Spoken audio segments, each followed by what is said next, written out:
자, 이제 건축구조 11번 문제를 풀 차례가 되는데요. 이어서 이제 제2강 11번 문제, 그림과 같은 구조물의 부정정차수는, 물론 이 그림 딱 보면 6차에 박스가 2개니까 6차다 이렇게 끝낼 수도 있는데, 우리가 구조역학하면 제가 수업을 해보니까 구조물의 판별은 충분히 짧은 시간 내에 이해할 수 있어서 거의 맞출 수 있다라고 보시면 될 것 같습니다. 그래서 이 내용은 두 가지로 구분했습니다. 하나는 자세히 설명해서 여러분들 알 수 있게 해야 될 것 같습니다. 자, 여기 보면 구조물의 판별이라고 써놨는데, 구조물을 판별이라고 써는데 제일 먼저 지점이라는 걸 우리가 알아야 되겠습니다. 이동지점, 회전지점, 고정지점이 있는데, 이제 이거를 어떤 개념으로 보시면 되냐면요. 뭐냐면, 우리가 보통 교량, 다리, 예? 양단 고정보로해서 튼튼하게 시공하면 좋은데, 문제는 차량이 많이 다니거나 사람이 많이 다니거나 차량이 많이 다니면 진동을 작용하니까 이 점이 버티지를 못한다. 그죠? 차량이 많이 다니니까 버티지를 못하니까 어차피 끊어지면 균열이 가거나 진동에 의해서 문제가 생겨서 끊어지면 더 문제가 생기니까 아예 이런 단순보로 설계를 하자, 이런 개념으로 이해하시면 될 것 같습니다. 그러니까 이런 하중이 작용하면 요게 이동할 수 있으니까 약간 처져서, 어차피 처져서 약간 이동하면 약간 어느 정도 이동할 수 있는 상태로 내버려 두는 게 더 오래 갈 수 있다. 이제 이런 개념. 그리고 경제적이다. 이렇게 이해하시면 될 것 같습니다. 자, 그래서 우리 지점이라는 게 뭐냐면, 제가 여기다가 한번 그림을 그려보면 이렇게 생겼습니다.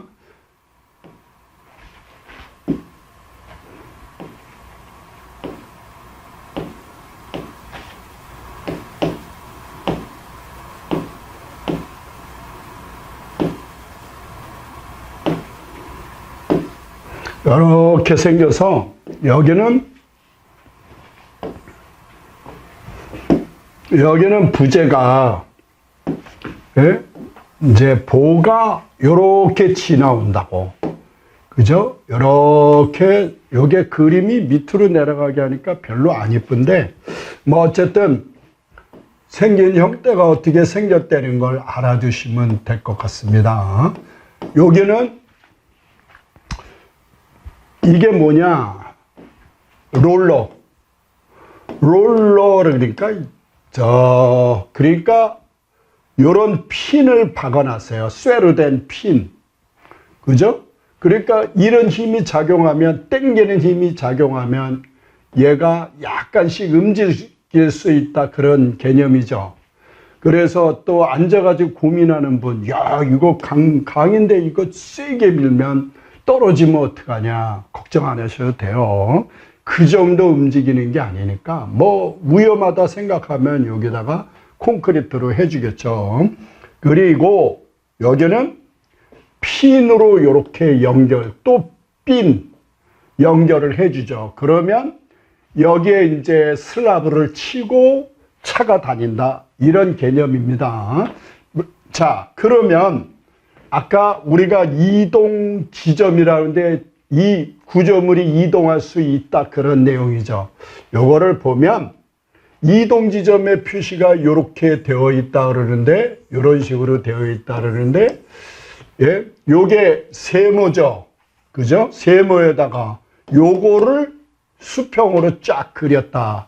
롤러가 있다. 어떤 분이 초창기에 이 역학을 하면서 어떤 분이 야, 어떻게 그렇게 신기하게 했을까? 어떤 분은 이제 이걸 보고 여기다 오징어빨 이렇게 그려놨어요. 동그라미, 동그라미, 동그라미 이렇게 그려놨죠. 요것이 이동 지점이다. 약간씩 움직일 수 있다. 그죠? 그리고 우리가 하나는 단순보에서 심플 빔이라 그러는데 하나는 이렇게 생겼고 하나는 이동이 안 되고 고정이 되어, 고정이라는 표현은 좀 그렇고요. 하여튼 이렇게 생겼다는데 무슨 말이냐, 반대편에 요게 요렇게만 구성이 되고 핀이 없다 그 얘기예요. 그러니까 얘가 없고 앵카 볼트로 고정을 하죠. 또 앵카 볼트 나오면 우리 전공 아닌 사람은 앵커 팍 뭐라고 표현하나, 그 고정 요렇게 앵카 볼트 콘크리트 안에 고정을 시켰다 그 얘기예요. 여기다가 요렇게 너트로 조여가지고. 좋습니다. 그래서 이쪽 편엔 롤러가 있었고 이 반대편에는 롤러가 없고 앵카 볼트로 고정을 해놨다. 그렇죠. 자, 그리고 여기는 핀으로 접합했으니까 회전이 가능하다. 알겠어요? 그러면 이제 반력의 개수는 힘을 받으면 안 내려갔죠. 수직 반력 하나가 있다 그 얘기야. 그죠? 그런데 수평 방향으로 작용하면 약간씩 움직이죠. 수평 반력이 없다 그 얘기예요. 그리고 요거 때리면 돌아갈 수가 있죠. 여기 삐그덕 돌아갈 수가 있죠. 그래서 모멘트 반력이 없다. 있는 건 단 하나 수직 반력 한 개가 있다 그 얘기입니다. 그리고 이거 반대편은 아까 얘기대로 요렇게 이제 회전 지점이라고 그래서 앵카 볼트로 롤러가 없다고 그랬죠.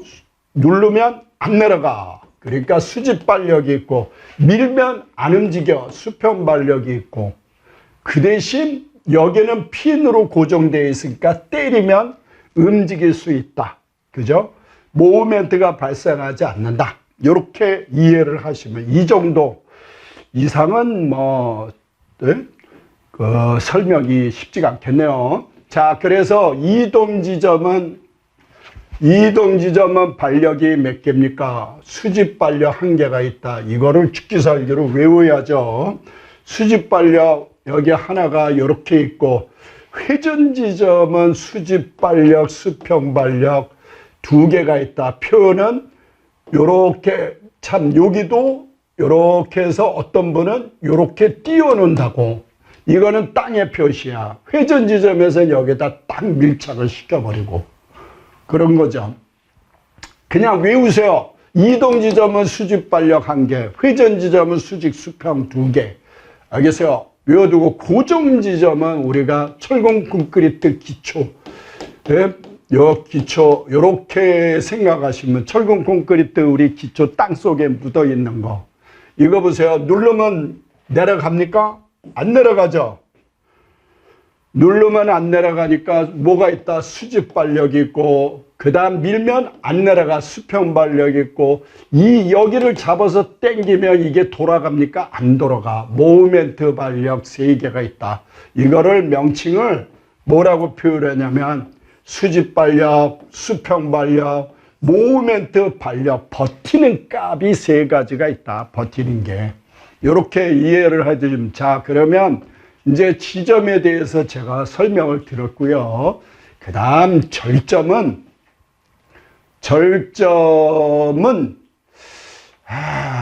뭐라고 표현? 그러니까 뭐냐, 부재와 부재가 만나는 점. 제가 그냥 편하게 플러스로 썼어요. 부재와 부재가 만나는 점이고 어디 부재와 부재가 만나는 점, 부재와 부재가 만나는 점이고 부재와 지점이 만나는 점, 여기 부재가 이렇게 있으면 부재와 지점이 만나는 요 점이 절점이다 그 얘기예요. 자유단도 포함한다. 가끔 시험에 잘 내시는 게 왜냐면 절점수 구하면 이거죠. 하나, 둘, 셋, 넷, 다섯. 자유단도 절점수에 포함된다. 그래서 이제 절점은 뭐요? 부재와 부재가 만나는 점, 부재와 지점이 만나는 점, 그 다음에 자유단도 포함한다. 이런 뜻이죠. 이렇게 알아주시고, 그럼 이제 지점은 됐고, 절점, 강절점이 뭐냐, 회전절점이 뭐냐. 강절점은 강하게 접합된 건데, 부재가 힘을 가해서, 큰 힘을 가해서 부재가 변형되더라도 각도가 변형되지 않는 것. 이렇게 이제 어떤 사람은 표현했고, 어떤 사람은 쉽게 용접을 했어요, 용접. 고력볼트. 고력볼트, 우리 처음 공부하는 사람들은 고력볼트는 또 뭐냐. 때가 되면 알게 된다. 일단, 그리고 요즘엔 그 네이버 검색하면 다 나오잖아요. 참 대단해. 우리 때는 왜 내가 이 수업하려고 강의 준비하려면 책이 도대체가 얼마나 많았는지 그 책을 다 찾아봤어요. 자, 어쨌든 강하게 접합된 게 뭐라고? 용접. 예? 고력볼트 접합 또는 철근 콘크리트 기둥과 철근 콘크리트 보. 우리 건물, 그죠? 요런 거를 강접합. 우리 라멘조라고도 표현하죠. 강접합. 강절점, 강하게 접합된 절점이다. 그럼 회전절점은 뭐냐? 힘을 가하면 각도가 변형될 수 있는 구조물. 이 각도였는데 이런 각도로 변해버릴 수 있다. 여기가 뭐냐? 핀으로 연결됐다. 그러면 볼트로 연결했어요. 단순하게. 힘을 받으면 각도가 변형될 수 있죠. 그리고 못으로 연결해서 일반 못으로 연결하면 구조재라고 표현하기는 조금 어렵죠. 그래서 그런 경우는 각도가 변형될 수 있으니까 회전절점. 그런데 개념이 뭐라고요? 힘을 가해서 부재가 변형되더라도 각도는 요 각은 변하지 않는다. 이런 개념으로 이해하시면 여러분들은 그냥 쉽게 용접이나 철근 콘크리트 핀으로 접합해서 접합한 건 회전절점이다. 이렇게 알아주시면 되겠어요. 자, 그러면 강접합, 철근 콘크리트 기둥과 보 접합 부분, 그죠? 용접한 부분 개수는 내가 써놨어요. 하나의 부재에 대하여 강하게 접합된 부재의 개수다. 그래서 하나의 부재에 대하여 강하게 접합된 부재의 개수다. 3개죠. 그래서 R이 리지드에서 R이 3개, 하나의 부재에 대하여 강하게 접합된 게 2개다. 여기는 하나 부재에 대하여 강하게 접합된 게 하나야. 요거는 힌지가 1개 이렇게 표현합니다. 그러니까 여기가 접합 부분인데 강접합이 됐고 옆에 핀으로 부재를 접합했다. 이런 개념이 되고요. 그리고 요거는 R이 빵개, R이 0. 그래서 힌지가 1개다. 이렇게 이해를 하시면 되겠습니다. 자, 그래서 이제 어느 정도는 됐는데, 자, 여기 보시면 이제 구조물의 판별입니다. 구조물의 판별을 안정구조물은 정정이 있고 부정정이 있고, 여기 불안정입니다. 5탄에. 자, 요렇게 구분을 하는데 잘 얘기 한번 들어보세요. 요게 진짜 요게 잠깐만요. 제가 잘못 썼습니다. 요거를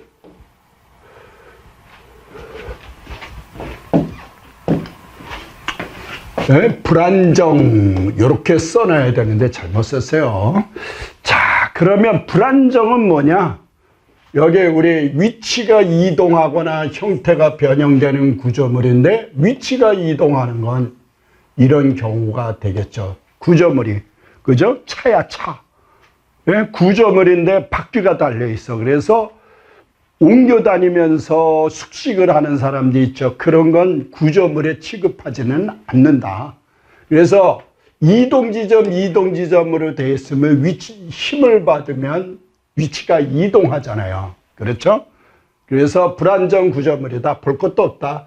형태가 변형되는 구조물은 우리 요런 거를 들 수가 있죠. 요렇게 구조물이 있으면 힘을 받으면 각도가, 형태가 요렇게 찌그러진다. 형태가 변형되는 구조물이나 위치가 이동하면 불안정 구조물이다. 그래서 대표적인 거 요거 딱 기억하시면 되고, 자, 안정된 구조물은 이제 둘 중에 하나야. 이런 걸 구조물이라고 표현한다. 우리 힘의 평행 조건식이라는 건 뭘 말합니까? 힘의 평행 조건식은 뭐라 그러냐면 시그마 V 이꼬르 제로, 시그마 H 이꼬르 제로, 시그마 M 이꼬르 제로. 우리 이제 제가 수많은 사람을 강의하다 보면 사실 이런 수업을 열심히 듣는 사람들이 그러게요. 어쨌든 또 이상한 얘기로 들릴 수도 있으니까 통과 넘어가고, 어쨌든 저 내용이 뭐냐? 그 얘기 하려고 그랬어. 시그마만 나오면 그냥 머리가 아픈 사람 있어. 그 시그마 봐요. 버티칼 수직 방향으로 작용하는 하중의 총합은 제로이다. 수직 방향으로 작용하는 하중의 총합은 제로야. 움직이지 않았다. 수직 방향으로. 호리젠탈 수평 방향으로 작용하는 하중의 총합, 시그마 총합 빵이야. 수평 방향으로 움직이지 않았다. 우리 건물 그죠? 부정정 구조물인데 움직였어요? 안 움직였잖아. 모멘트의 총합은 제로에다. 돌지 않는다. 수평 방향으로 움직이지 않았다. 수직 방향으로 움직이지 않았다. 여기에 시그마 M 이꼬르 제로는 돌지 않는다. 돌지 않았다. 우리 건물 돌고 있어요? 안 돌았어. 이렇게 이해를 하시면 되고, 자, 그러면 여기 힘의 표현 조건식에 의해서 발력이나 단면력을 구할 수 있다는데, 잠깐 제가 이왕 손을 댔으니까, 왜냐면 그 문제만 딱 풀어주면 알 수 없는 사람들이 있을 것 같아서, 이 정정구조물이 뭐냐, 이렇게 구조물이 이렇게 있으면 힘을 받았죠. 자, 여기 보세요. 이거를 이동지점이니까 수직 발력한 게 요게, 얘는 뭐야?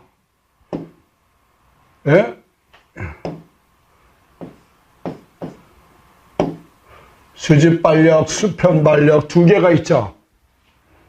이렇게 됩니다. 이렇게 돼서 여기 요게 발력이야. 받치는 힘. 그죠? 받치는 힘이고. 그러면 좋습니다. 이렇게 설명하면 이해가 더 빠를 것 같습니다. 이런 하중은 수직하고 그 다음 수평으로 분해가 되죠. 야, 해피름은 이렇게 그렸을까? 내 스타일대로 할 걸. 좋습니다. 하여튼 자, 그러면 다시 내 스타일대로 하겠습니다. 이렇게 이런 구조물이 있는데 수직하중이 작용한다. 여기는 수직 발력 받치는 힘이 있고, 발력이 요런 발력이 있고 요런 발력이 있다. 우리 이거 뭐라고 있습니까? 네? 발력이라고 있죠. 발력이라고 있잖아요. 그거 우리 국어 시간에 배운 거죠? 자, 여기 보세요. 하중이 요렇게 작용한다면 수직하고 수평으로 요렇게 분해가 되죠. 맞아요. 빗방향으로 하중이 작용하면, 여기에 빗방향으로 이렇게 하중이 작용하면 수직하고 수평으로 분해가 되는데, 움직이지 않았다. 얘가 안 움직였잖아, 이 구조물이. 그러니까 이 값하고 이 값은 같아야 돼. 얘가 100이면 합계가 얼마야? 100이야. 이해 갔어요? 그런데 이게 100인데 만약에 50이면 내려가죠. 꺼지잖아, 땅속으로. 50, 합계가 50이면 내려가잖아. 그러면 이게 150이면 튼튼하게 지어도 되는 거 아닙니까? 그래, 제가 100인데 여기가 150이었어. 어떤 일이 벌어져? 하늘로 올라가는 거야. 누르면 올라가는 거야. 말이 안 되는 거야. 잘못 계산된 거야. 그죠? 얘가 100이면 받치는 값이 얼마라고? 100이야. 이게 바로 시그마 V = 제로가 성립이 된다 그 얘기야. 그리고 요게 100이면 이 값이 얼마야? 100이요. 이해 가세요? 중앙 지점에 작용하면 얘가 100이고 100이면 이게 중앙 지점에 작용하면 50, 50이다 그 얘기고 이게 100이니까 얘가 100이다. 시그마 H = 제로에서 100이면 100이다. 100인데 200이면 가는 거니까. 알겠어요? 그러면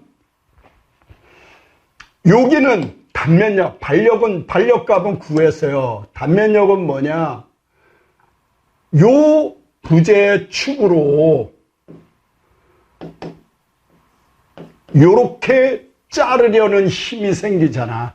요거와 요거 힘에 의해서 가위 그게 전단력이잖아. 가위 자르려고 하잖아.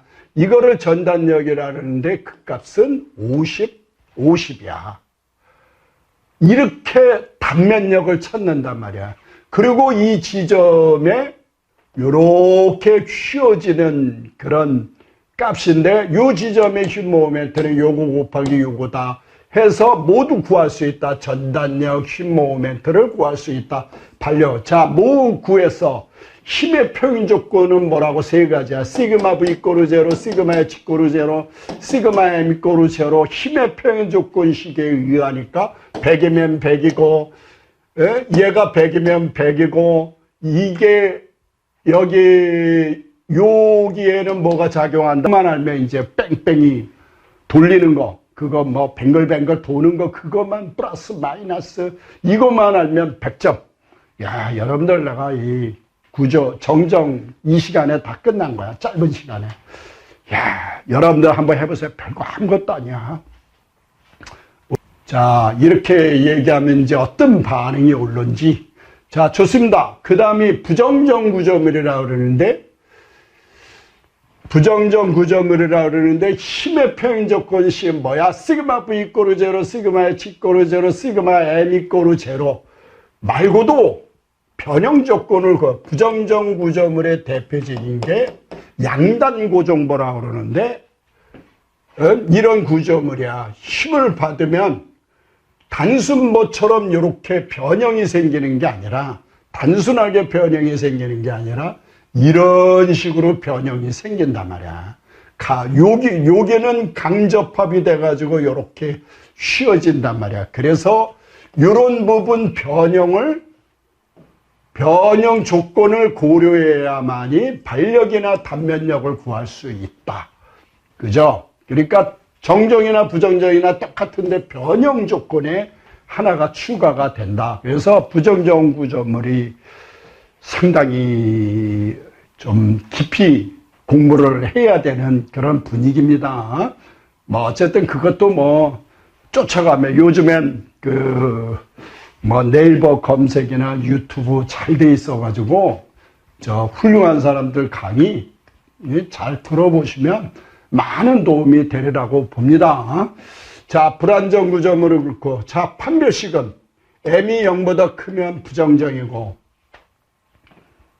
차수로 이제 계산합니다. 부정정 아까 이런 대표적인 게 이거라 그랬고 정정은 이거였죠. 그죠? 불안정은 위치가 이동하는 거, 형태가 변형되는 거. 그래서 외워야 돼. m이 0보다 크면 부정정, m이 = 제로면 정정, m이 0보다 작으면 불안정이다. 그래서 여기는 뭐냐? 반력수야, 반력수. 반력 개수. S는 부재수. R은 강절점수, 강절점 개수에다가 K는 뭘 말하냐? 절점수야. 절점수. 그래서 이미 다 반력 개수 설명했죠. 여기 있었잖아. 그 다음 부재 개수 이미 설명했죠. 부재는 뭐 설명 안 했구나. 부재 개수는 별거 아니니까. 강절점수, 그 다음에 절점수. 그리고 단층 구조물은 요게 단층 구조물이죠. 요것도 단층 구조물에 속합니다. 그래서 n-3 그러니까 반력이 3개만 있어도 정정 구조물이 된다. 안정 구조물이 된다. 이제 이런 개념인데, 그리고 힌지값. 요거는 힌지. 이래서 제가 저 문제를 풀기 위해서 다 설명을 했는데, 그러니까 여러분들 우리 이제 최근 문제를 쫙 풀어보면 요거 하나 설명 딱 듣고 이제 풀면 다 풀립니다. 그림 다음과 같은 구조물의 부정정 차수는, 부정정 그러면 먼저 생각할 게 이제 뭡니까? 뭐를 생각해야 되냐? M이 0보다 크다. 부정정, 그죠? 그러면 판별식 M은 N 플러스 S 플러스 R 마이너스 2K로 계산하는데, 반력의 개수, 요게 고종의 표시입니다. 고종. 이 구조물이 이렇게 된 것 같은데 어떻게? 편집이 잘못됐는지, 시험 문제가 잘못됐는지, 뭐 별로 중요치는 않아요. 이런 구조물도 만들 수 있으니까. 반력의 개수는 하나, 둘, 셋, 맞죠? 하나, 둘, 셋. 그래서 반력의 개수는 6개고 부재수는 하나, 둘, 셋, 넷, 다섯, 여섯. 6개. 강절점수는 잘 보세요. 강절점수는 여기가 절점이죠. 하나 부재에 대하여 강하게 접합된 부재의 개수야. 그죠? 여기 보세요. 하나 부재에 대하여 강하게 접합된 부재의 개수고, 하나 부재에 대하여 강하게 접합된 부재의 개수. 이해가세요? 상관없어. 겹치지 않았냐? 난리 났어. 상관없어. 절점에 대해서 계산하는 거니까. 절점에 대해서 하나 부재에 대하여 한 개다. 그래서 모두 몇 개가 됩니까? 하나, 둘, 셋, 넷, 다섯, 여섯. 그래서 강절점수 6개 마이너스 2K 절점. 하나, 둘, 셋, 넷, 다섯, 여섯 해서 6. 이거 계산하니까 얼마입니까? 3, 6, 18. 마이너스 2, 6, 12 계산하니까 6차. 이렇게 해서 모든 걸 다 계산했습니다. 그래서 이 문제 11번 문제를 제가 간단하게 풀어서 6차가 0보다 크니까 부정적이죠. 답은 4번. 잠깐만요. 자, 다 지워버리고 이 문제 여러분들 이거 한번 계산해 보세요. 자, 이거 계산하면 이것도 단층 구조물이라 판별식 M은 M 플러스 판별식 M은 N-3-H로 계산한다 그랬죠. 단층 구조물이 됩니다. 반력 개수가 6개죠. 3개니까 마이너스 3 힌지가 빵이죠. 힌지는 없잖아. 그래서 3개. M은 몇 개라고? M은 3차가 됩니다. 그죠? 요게. 그래서 요렇게 한 층이 더 얹어지면 똑같아. 이게 3차고 여기도 3차야. 그럼 여기 또 요렇게 붙으면 몇 차냐? 3차 요렇게 됩니다. 그래서 3, 4, 12차야. 이런 경우는. 그러면 이 그림 보면 딱 보면 몇 차입니까? 3차. 이것도 몇 차? 3차 해가지고 답은 6차. 이렇게 풀죠. 이제 요런 내용이고.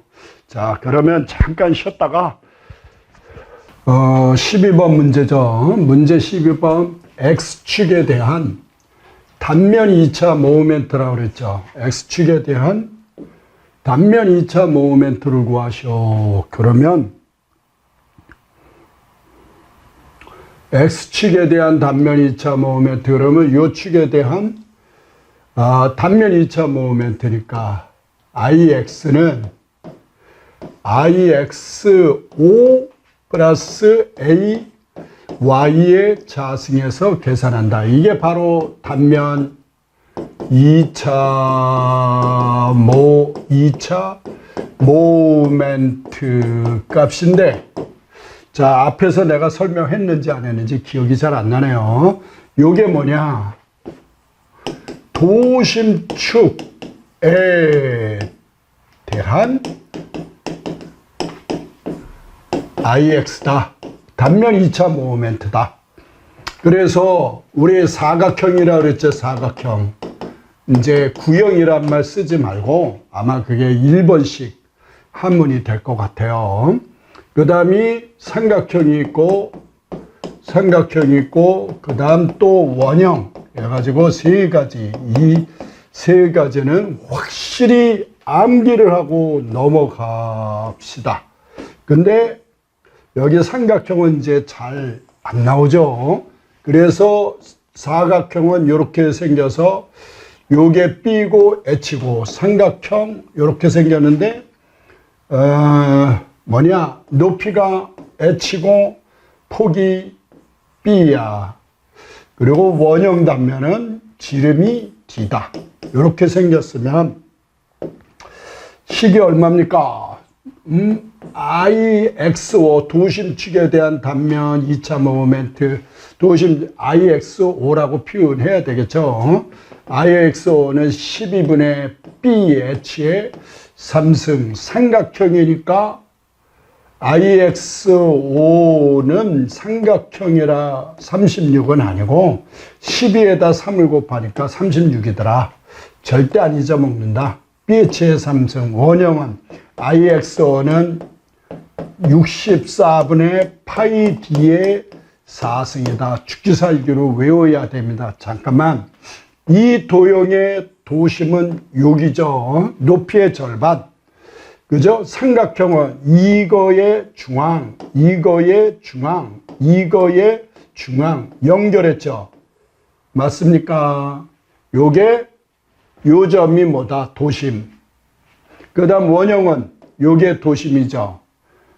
이렇게 해서 외웠습니다. 그러면 도심축에 대한 단면 2차 모멘트 됐고, 단면적은 요 면적이죠. BH고, Y라는 값은 뭐냐? 구하고자 하는 축으로부터 도형의 중심까지의 거리다. 이렇게 이제 알아두시면 되겠습니다. 구하고자 하는 축으로부터 도형의 중심. 자, 그러면 이 문제를 푸는데, 이제 이 문제를 푸는 방법이 여러 가지가 있습니다. 요 도형을 어떻게 하냐면, 이 도형을 이렇게 잘라버려요. 잘라서 버리는 게 아니고 이렇게 자른다. 그러면 요런 도형이 하나가 있고 요런 도형이 하나가 있죠. 똑같죠. 대칭 도형이고, 그 다음이 요 도형 하나가 이렇게 있으면 연습 문제야.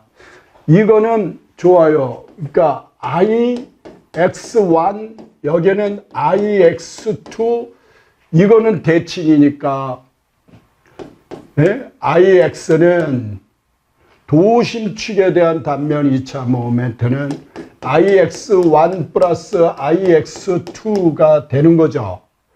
자, 보세요. 요거 도심축에 대한 도심축, 도형의 중심, 요 축에 대한 단면 2차 모멘트 공식이 뭡니까? 12분의 BH의 3승, 12분의 B 높이가 H의 3승 그대로 대입하면 되고, 얘는 IX2는 뭐로 계산합니까?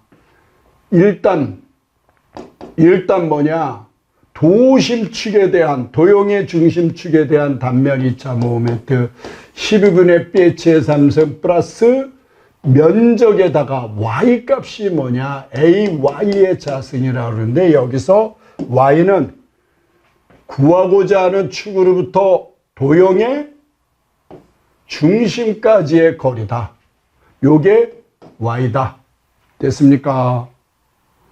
12분의 B, H의 3승에다가 면적에다가 y값은 구하고자 하는 축으로부터 도형의 중심까지의 거리값을 계산해서 대칭 도형이니까 곱하기 2를 해주면 이거 더하기 이거 더 계산해서 요거에다 곱하기 2 해주면 답이 나오죠. 그래서 그런 방법이 있는데 여기서는 다 지워버리고요. 딱 보니까 축에 대해서 도심축이란 요거를 요렇게 놓으면 요 도형이 하나가 있죠. 그죠? 그리고 여기 안에 요렇게 작은 도형이 하나가 있다. 그 얘기죠. 그래서 전체 IX1에서 조그만 도형 IX2를 빼주면 답이 나온다. 그 얘기죠. 둘 다 도심축에 대한 단면 2차 모멘트니까 IX는 자 IX1 마이너스 IX2 해서 요거는 12분의 B 10에다가 H가 14 요거의 3승 빼기 12분의 B가 8이고 H가 10의 3승 계산해주면 요게 답이 나온다. 12번 됐습니다. 이렇게 해서 이제 답을 찾아주면 되고요. 이렇게 해서 우리 이제 설명 됐습니다. 13번 문제죠. 그림과 같이 양단이 회전단인 부재의 좌골축에 대한 세장비. 요게 회전단이라고 그러죠. 그 다음 좌골축. 좌골축은 뭐냐? 이런 부재가 있으면 긴 무제. 예? 여러분들 뭘 생각하시면 되냐? 30cm 잣대기. 30cm 사무실에 쓰는 그 요게 X축이고 요 축을 Y축이라고 했을 때 힘을 받으면 이런 힘을 받으면 중심축에 요런 하중이 작용하면 좌골 휘어지는 거 어디로 될까요? 그러니까 요렇게 휘어지겠죠. 이해갑니까? 저 방향으로는 절대 안 이어진다. 그러니까 좌골축이란 요게 좌골축이고 좌골축 직각 방향으로 휘어진다. 좌골이 된다. 요렇게 휘어진다. 그 얘기죠. 여러분들 잣대기 딱 누르면 예, 이해가 가겠죠. 그래서 요 축이 뭐다? 좌골축이다. 이런 얘기죠. 여기서 보면 요게 무슨 축이냐? 좌골축.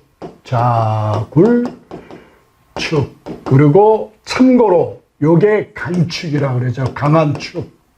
예? IX가 I 맥시멈. 여기는 I 민에서 최소 단면 2차 모멘트가 나오는데 요 축이 좌골축이다. 요 직각 방향으로 좌골이 된다. 요렇게 이제 좌골축 우리가 알았고요. 좌골축 알아. 좌골축에 대한 세장비. 세장비는 또 뭐냐? 세장비는 뭐냐? 우리 세장비는 세장비는 뭐냐?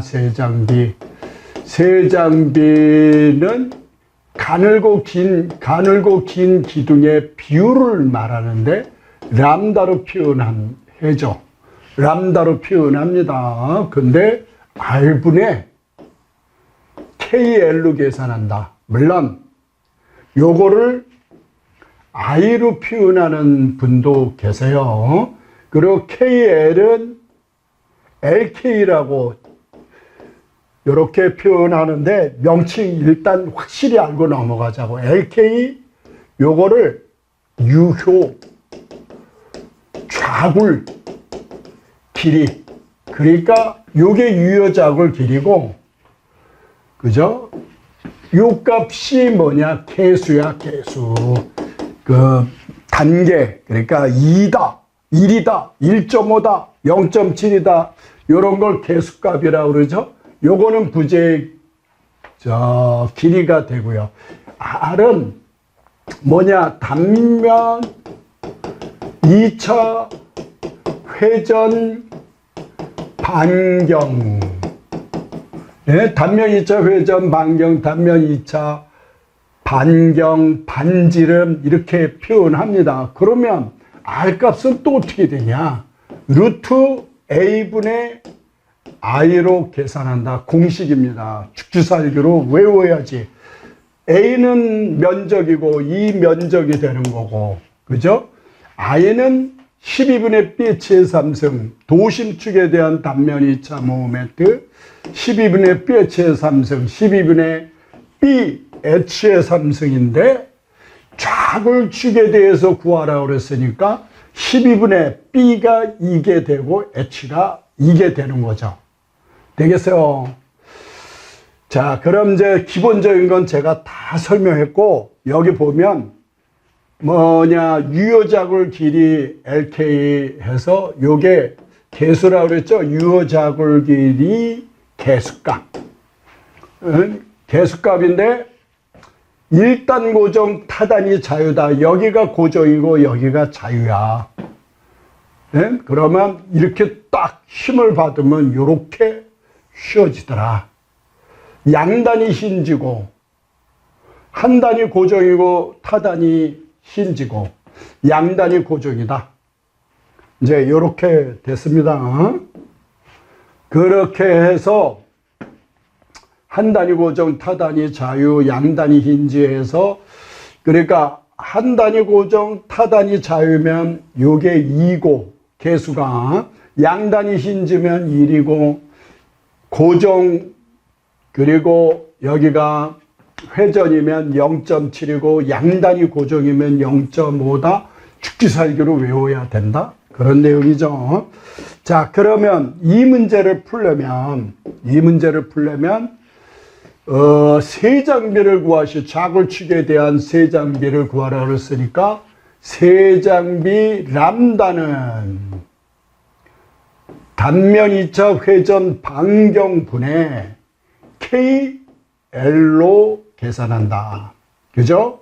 그러면 R은 단면 2차 회전 반경 반지름은 루트 A분의 I로 계산하고, 그리고 K는 여기 아는 값을 K 좌굴 길이 양단 힌지라 그랬으니까 2.0이고, 길이는 자, 우리 미터, 센치 막 주어졌는데 보통 우리가 요즘에 MPA로 물어보는데 MPA는 뉴턴 퍼 밀리미터의 제곱이니까 단위를 이거에 우리 해설해 보면 맞췄어요. 밀리미터로 고치려면, 미터를 밀리미터로 고치려면 1000을 곱하죠. 1000을 곱하니까 얼마입니까?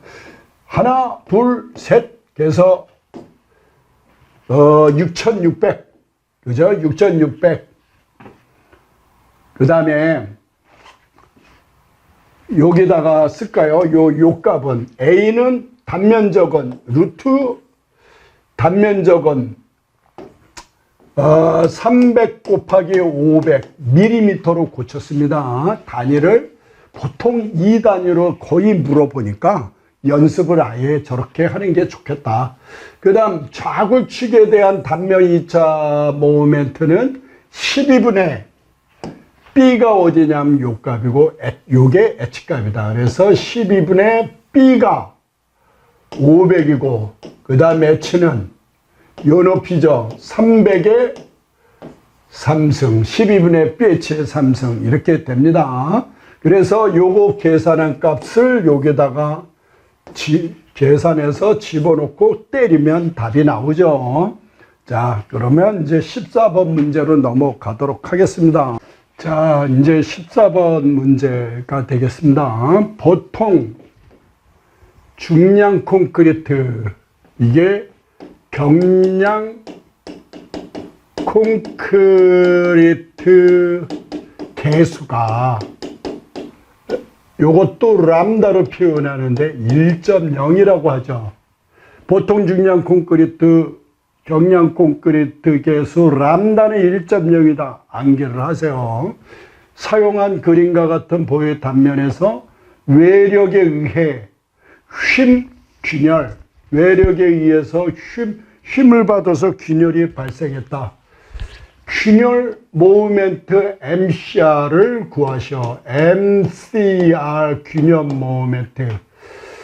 요거는 YT분의 IG 곱하기 FR. 요렇게 계산이 되는데, 여기 FR을 뭐라고 표현했냐면 쉼 인장 강도라고 표현합니다. FR이 쉼 인장 강도인데, 자, 그러면 여기서 FR은 쉼 인장 강도는 0.63 람다의 루트 FCK로 계산을 합니다. 그래서 일단 얘를 한번 생각해 주세요. 여기 보세요. 설계 기준 강도, 콘크리트의 설계 기준 강도. 콘크리트의 설계 기준 강도가 27MPa라고 주어졌고, FI는 철근의 항복 강도죠. 철근의 항복 강도가 400MPa라고 주어졌습니다. 계략적으로 도시되어 있다 그랬죠. 300mm고 여기가 60mm고 여기는 460이다. 이렇게 주어졌어요. 그러면 이제 균열 모멘트 MCR을 구하려면 뭐부터 알아야 되냐? 쉼 인장 강도. 뭐냐면 이런 보의 단순보 힘을 받았다. 요렇게 휘어지면서 하부의 인장력이 작용하죠. 잡아 당기는 힘. 쉼에 의한 인장이다. 깨질 때의 응력이 쉼 인장 강도라고 표현한다. 그 얘기예요. 그러니까 균열이 가기 시작할 때의 응력, 균열이 생기기 시작할 때의 응력을 FR. 그래서 0.63 람다의 루트 FCK니까 0.63에다가 람다는 1.0. 왜요? 보통 저기 중량 콘크리트는 경량 콘크리트 람다가 1.0이다. 외워두세요. 그리고 곱하기 루트 FCK는 콘크리트의 설계 기준 강도 27MPa라고 주어졌으니까 이 값을 계산하면 FR이 나오죠. 여기다가 FL 값, 요거 계산한 값 여기다 집어넣고, IG는 뭘 말하냐? 전체 도형의 도심축에 대한 단면 2차 모멘트를 구합니다. 그러니까 12분의 BH의 3승인데 어디냐면 12분의 B가 여기에 300이고 H가 전체 500의 3승 값이 된다. 그 얘기입니다. 그리고 YT는 도심축으로부터 인장측 끝까지의 요 거리. 그러니까 500이었으니까 여기서 요까지의 거리는 얼마입니까? 250mm다 이 얘기죠. 그래서 250 대입해주고 전체 도형에 대한 단면적 12분의 BH의 3승으로 계산하고 해주면 답이 나온다 그 얘기죠.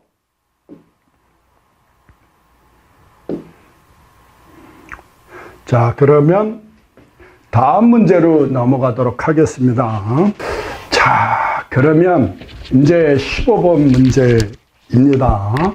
문제 15번 문제인데 일단 강도 설교법에서 D22mm 압축 이형 철근의 기본 정착 길이 LDB를 구하시오. 이형 철근의 기본 정착 길이 LDB는 단 경량 콘크리트의 개수 람다는 1.0, 그러니까 보통 중량 콘크리트, 그죠? 보통 중량 콘크리트고 FCK가 콘크리트의 설계 기준 강도, FI가 철근의 항복 강도가 400 MPa, 뉴턴 퍼 밀리미터의 제곱이다 해서 해설을 쫙 써놨는데, 잠깐만요.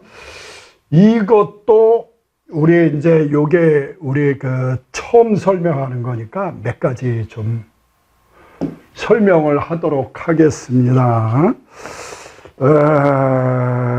우리가 양단고정보, 요 두 가지를 설명해 주는 게 옳다라고 봅니다. 이런 구조물은 단순보, 이런 구조물은 힘을 받으면 이게 P면 2분의 P, 2분의 P. 그래서 요렇게 휘어지는, 어쨌든 요렇게 휘어진다. 맞죠? 그러면 하부에서, 여기 하부에서 인장력을 받는다. 당기는 힘. 상상이 가죠. 여기는 무슨 힘을 받는다? 압축력을 받는다. 알겠어요? 하부는 인장력을 받고 상부는 압축력을 받는다. 콘크리트는 뭐에 약하다?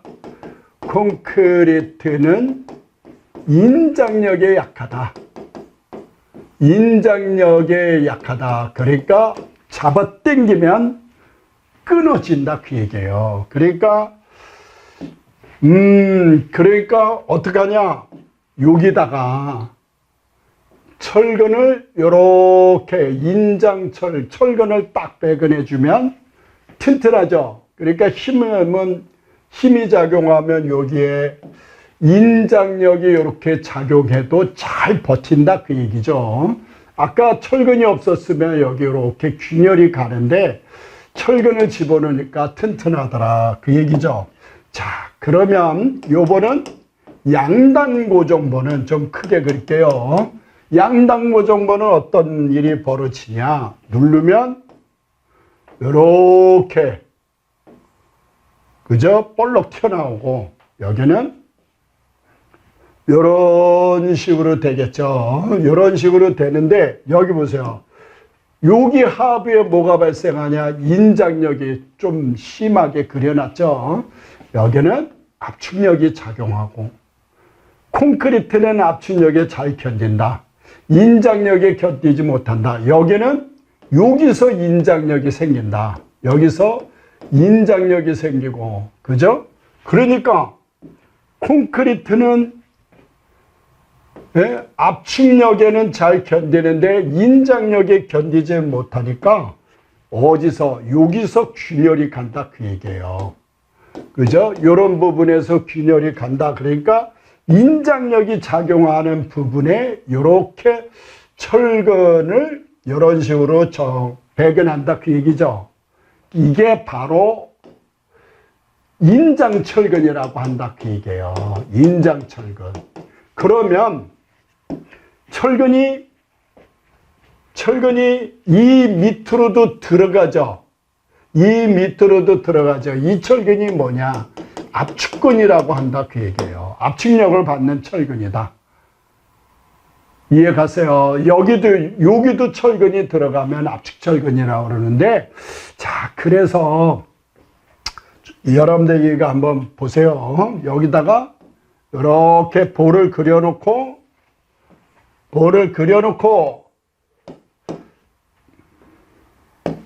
제가 너무 장황하게 해서, 그러니까 양단 고정보에서는 기둥이 있고 여기도 기둥이 있고 기둥이 있으면 여기서 인장력을 받고 여기서 인장력을 받고 여기서 인장력을 받으니까, 그죠? 철근을 쭉 나오면 이렇게 철근을 배근한다 그 얘기예요. 이해가죠? 이게 인장철근. 그 다음에 여기는 철근을 이렇게 늑근을 배치하기 위해서 또 철근이 여러 가닥이 있어야 되니까 이런 식으로 배치해주고, 하부는 또 철근을, 보의 철근은 이런 식으로 배근을 해주게 됩니다. 이렇게. 그러면 요 철근이 무슨 힘을 받습니까? 요 철근이 인장력을 받죠. 그래서 이거를 인장철근이라고 표현하는 것이고, 얘도 인장철근이고, 여기는 압축을 받죠. 그래서 뭐라고 표현한다? 압축철근이라고 표현한다. 이런 내용이 됩니다.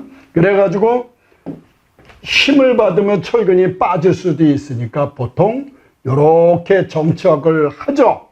기둥 안에다가 이렇게 기역자 형태로 저장을 한다 그 얘기예요.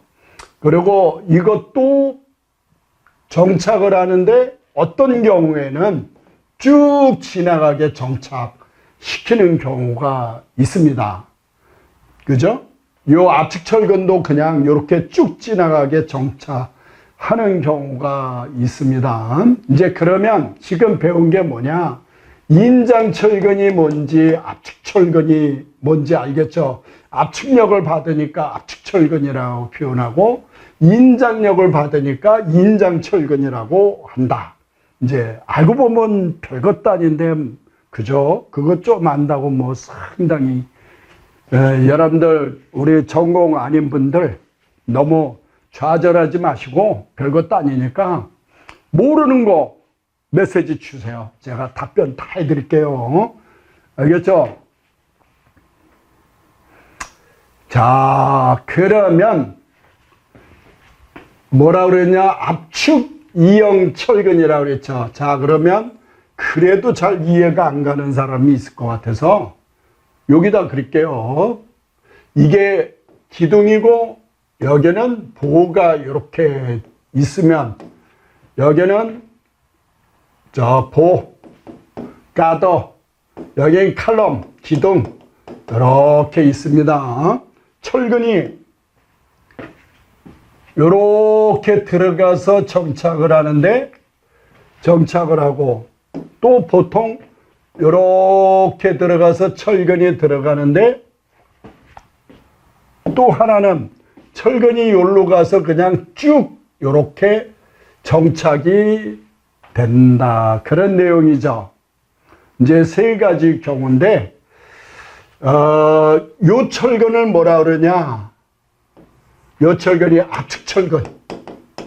예, 압축철근. 압축철근의 정착 길이는 어디서 어디까지냐? 요까지입니다. 그죠? 요게 정착, 기둥 안쪽으로부터, 기둥 쪽으로부터 요까지를 뭐라고 표현하냐? 정착길이라고 표현하는데, 압축력을 받으니까 압축철근의 정착길이고, 여기서부터는 둘 다 인장력을 받죠. 인장 정착 길이가 여기서 기둥 안쪽으로부터 요까지를 말합니다. 그리고 저거는 여기서 요까지가 정착 길인데, 요걸 뭐라고 표현하냐면 표준 갈고리라고 표현합니다. 표준 갈고리란 아까 얘기대로 여기서 보면 요렇게만 정착이 되는 게 아니라 밑으로 여기까지 내려오는데, 표준 갈고리의 정착 길이는 여기서 여기까지를 말한다. 해서 기본적인 거 이거를 이제 염두에 두면 그 정착 길이에 관련된 문제가 필기나 실기나 계속 대두가 되니까 여러분들 다 알아두세요. 자, 그러면 15번 문제 봅시다. 강도설계법에서, 극한 강도설계법에서 D22mm 압축 이형 철근, 압축철근인데 이형철근이야. 뭐 원형이 아니다. 그러니까 D나 HD로 쓰고 있습니다. 이형철근의 기본 정착길이 LDB야. LDB 기본 정착길이 외우세요. 경량 콘크리트 개수는 1.0이고 콘크리트의 설계 기준 강도가 27이고 철근의 항복 강도가 400이었다. 그 얘기죠. 요게 공식이 됩니다. 이 공식을 또 뭐 방법이 없죠. 죽기살기로 외워야지. 그죠? 아이고 죄송합니다. 내가 지금 저거를 확대하려고 그러다가 내가 좀 피곤하네요. 자, 여기를 확대를 해놨습니다. 기본 정착길이 LDB. 우리의 DB란 말 참 재밌는 유머가 있는데 여기서 괜히 쓸데없는 소리 했다가 괜히 그 항의하는 사람도 있으니까 통과. 0.25 DB 철근의 공칭 지름입니다. 요거 22mm. 그래서 공칭 지름으로 22점 얼마 주어지면 그 값을 대입하는 사람도 있는데 보통 그냥 22mm 주어진 지름을 대입합니다. 철근의 항복 강도 주어진 값 넣으면 되죠. 람다 값은 1이고 뭐 설명할 게 없네요. 콘크리트의 설계 기준 강도 27이라고 주어졌으니까 27. 그래서 계산하면 이 값인데 얼마 이상이 돼야 된다. 0.043 dBFI 계산해서 그 값, 이 값, 둘 중에 어느 값, 큰 값으로 써라. 이 얘기가 되겠습니다. 좋습니다. LDB 해가지고 그러면 천상 공식을 외우셔. LDB는 0.25 dBFI 나누기 람다 루트 FCK 에서 다 외워두도록 하세요.